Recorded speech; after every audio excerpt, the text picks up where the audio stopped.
কলকাতা জনকণ্ঠ। গ্রাম ও শহরের মেলবন্ধন। এসএফ দায়ী, সিপিএম কে আমি দোষ দেবো না। সব সিপিএম অত সাম্প্রদায়িক না, সিপিএম অত উত্তেজিত দল নয়। সকালে সিপিএম, রাতে তৃণমূল করে বলি শপথমূল্যার মুখে এখন সিপিএম এর গুণগান হচ্ছে। ভাঙড়ের অশান্তির মূল দায়ী তো তৃণমূল কংগ্রেস। তৃণমূল কংগ্রেস নতুন করে ভাঙড়ের মানুষকে অশান্তির আগুনে জ্বালাবে বলে এই নটোরিয়াস ক্রিমিনাল যিনি মমতা ব্যানার্জি যাকে বলেছিল তুই বোম বাঁধিস, তাকে দায়িত্ব দেবে যে অবজারভার করলো। শওকত মোল্লা সাহেবকে বলবেন যতই শিখিয়েবেন আপনি গুণগান গান না কেন, আপনাকে জেলের ভাত খেতে হবে। আপনি বাংলাদেশের সাথে যে অন্যায় করেছেন এর জবাব ভাঙড়ের বিধায়ক আমাদের মাধ্যমে আপনাকে দেবেন। আইএসএফের প্রার্থীকে আক্রমণ করেছে শওকত মোল্লার বিধানসভায়। শওকত মোল্লার দলের উপপ্রধানের নেতৃত্বে হয়েছে। গতকালকে তৃণমূলের নামলাদের থেকে শুরু করে আজকে তৃণমূল আইএসএফকে বোম দিয়ে পিস্তল দিয়ে রোখার চেষ্টা করছে। আইএসএফ সত্যের ঝাঁঝরা নিয়ে এগিয়ে যাচ্ছে, সমাজ ব্যবস্থা পরিবর্তনের জন্য এগিয়ে যাচ্ছে। সুতরাং ওই বোমগুলি পিস্তলকে তোয়াক্কা না করে এগিয়ে যাচ্ছে। ওই বোমগুলি বোমকে চমকে মিথ্যা কেস দিয়ে আইএসএফ আটকাতে পারবে। একজন পুলিশও আক্রান্ত হয়েছেন। হ্যাঁ, ওই তো একজন মহিলা পুলিশ কর্মীকে আক্রান্ত করছে তৃণমূলের এই দুষ্কৃতী বাহিনী। শওকত মোল্লা সাহেবের নেতৃত্বে মানে তার ইনস্ট্রাকশনে হচ্ছে, খোঁজলে হাতে দেখা যাবে।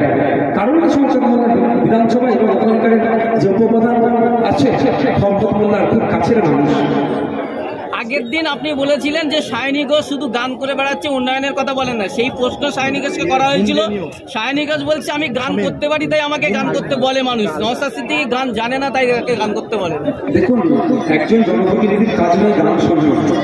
যে জনপ্রতিনিধি হবে বা যা যিনি হয়ে আছেন তার কাজ হচ্ছে মানুষকে কি পরিষেবা দিতে পারবো, মানুষের হয়ে কতটুকু কথা বলতে পারবো, সেটা হচ্ছে ম্যাটার করে।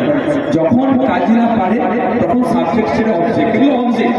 আপনি ভালো খেলতে পারেন, ভলিবল ছেলেদের সাথে এসে খেলে নেবেন, ফুটবল ভালো পারেন, বাচ্চাকে গোল করে দেবেন। এটা একটা এমপি এমএলএ কাজ নয়। তাদের বিদায়ী এমপি মিমি চক্রবর্তী মহাশয়ের পারফরমেন্স কি জিরো। জিরোটাকে এখন সামনে দিতে এসে সাইনি দিদি কি করছেন এখন? ওই গান শোনাচ্ছে মানুষকে। আর কি কাজ আছে এদের? তো এতটুকুই আউটকাট, এর বেশি এরা পারবেও না। ভাইয়া, জয়নগরে যদি প্রার্থী আক্রান্ত হয় কর্মীদের কি বলবেন? কর্মী প্রার্থী রেডি আছে, মারবে চান করে দিয়ে ভাই। ভাঙড়ে এমন কোন আইএসএফের দায়িত্বশীলেরা আছে, খুব কম আছে তারা জেল খাটেনি। তো কি হচ্ছে? আটকে রেখেছে, মণিমূর্তির মধ্যে কেস দিয়েছে। আমরা কি বলছি, যত কেসগুলো কেস দিয়ে হাঁপিয়ে যাবে। আইএসএফ কর্মীরা মার খেয়ে কেস খেয়ে জেল থেকে হাঁপাবে। তৃতীয় দফার ভোট হয়ে গেল। আইএসএফ এর যে 17টি আসন দিয়েছিল তার মধ্যে 3টি আসনে ভোট হয়েছে। কি ফলাফল হতে পারে, কতটা আশাবাদী আপনার? 4 তারিখে বুঝতে পারবেন। জঙ্গিপুর, মুর্শিদাবাদ থেকে শুরু করে কর্মঘাট যেগুলো দিয়েছি, 4 তারিখে যখন ইলেকশনের গণনা হবে তখন বুঝতে পারবেন আইএসএফ কেমন বাজিমাত করছে। আইএসএফ বিজেপির সুবিধা করার জন্য নাকি প্রার্থী দিয়েছে, এমনটাই বলছে শওকত মোল্লা। শওকত মোল্লা সাহেব মিথ্যে কথা বলবেন, ওনার কথা কম যত বলবেন তত ভালো। ন্যাশনাল হিউম্যান রাইটস কমিশন ঘোষিত নটোরিয়াস ক্রিমিনাল মমতা ব্যানার্জি তুই বোম বাঁধিস। উনি আমাকে 2021 সালে 2019 সালে শওকত মোল্লা সাহেব কি করেছিল? 2019-এ বিজেপিকে 8টা দিয়ে নিয়ে এসেছে, আর 2021 সালে 77টা গিফট করেছিল। এবারে কথা বলছি, এবারে কটা সিট বিজেপি তৃণমূল পার্টিরা ভাগাভাগি করে নিচ্ছে। শওকত মোল্লা তো সিট ছেড়ে দেবে না, বলছিলেন দেখুন না।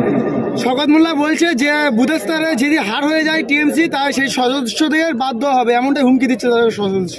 দেখুন, ব্যাপারটা হচ্ছে ওরা তো গণতন্ত্রতে বিশ্বাসী নয়, মানুষের মতামতটা বিশ্বাসী নয়।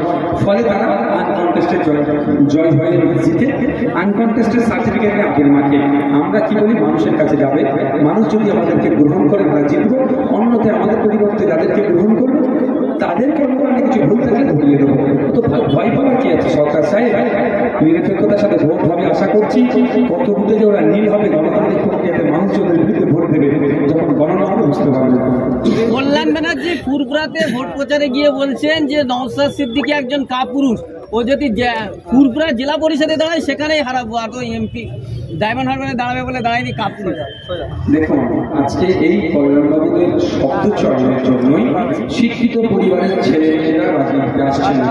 আজকে এই কুণাল ঘোষদের শব্দ চয়নের জন্যই শিক্ষিত মার্জিত পরিবারের ছেলেমেয়েরা তাদের ছেলেদেরকে রাজনীতিতে পাঠাচ্ছে না। কারণ এই ধরনের মন্তব্য হচ্ছে। কাপুরুষ কি ভুল পুরুষ, তাহলে আমাকে কিছু কথা বলতে হবে। আপনারা আমার মুখটা আমার ইমেজ কেমন বানিয়েছেন বলতে পারছি না। যদি আমার খেলাধুলার মনে একটা উত্তরটা দিয়ে দিতাম, কাপুরুষ কি বীর পুরুষ, তাহলে কাপুরুষ বীর পুরুষ চেক কিভাবে করতে, তাহলে চেক করতে হবে হচ্ছে অবাঞ্ছিত মন্তব্য কেন কোশ্চেন করেন? বলে ফেলে এখানে আচ্ছা, অনেক আমি বলছি না, সিপিএম তো সারাদিন ও মাতাল মাতাল মাতাল বলে যাচ্ছে, আমি বলছি না ও মদ খাবে কি খাবে হ্যাঁ খাবে আমার দেখার দরকার নেই। ওনার দায়িত্বটা কি উনি পালন করেছেন? পালন করেন। আমার প্রশ্ন হচ্ছে, যে দায়িত্ব দিয়ে ওনাকে পার্লামেন্টে পাঠানো হয়েছিল সে দায়িত্ব উনি পালন করেননি। আমাদেরকে পার্লামেন্টে পাঠালে আমরা আপনার দায়িত্ব পালন করবো।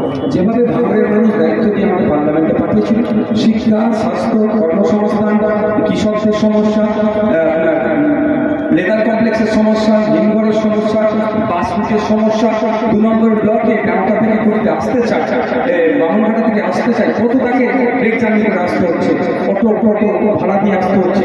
আমি যে রুটের কথাগুলো বলেছিলাম, এই বিজয়গঞ্জ বাজার থেকে হাওড়া পর্যন্ত তুমি এ ধরনের অনেক রুটের প্রস্তাব দিয়েছিলাম সরকারকে, কিন্তু অপদার্থ সরকার করেনি।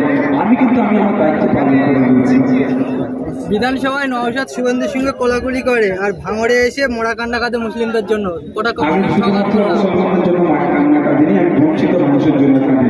সে দলিত, আদিবাসী, মুসলিম, যে কোনো বর্ণের মানুষ হতে পারে। ওই জন্যই তো বলছি বিধানসভা টিভি চালু করে দিতে।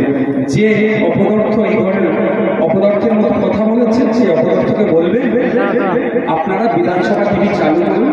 ভাঙড়ের বিধায়ক বিধানসভায় গিয়ে চোখে চোখ রেখে মমতা ব্যানার্জিকে এমন কোশ্চেন করে উত্তর দিতে পারে না, মন্ত্রীদেরকে এমন কোশ্চেন করে উত্তর দিতে পারে না, সেটাও আমরা একটু দেখতে চাই। বিধানসভা টিভিটা চালু করতে বলবেন।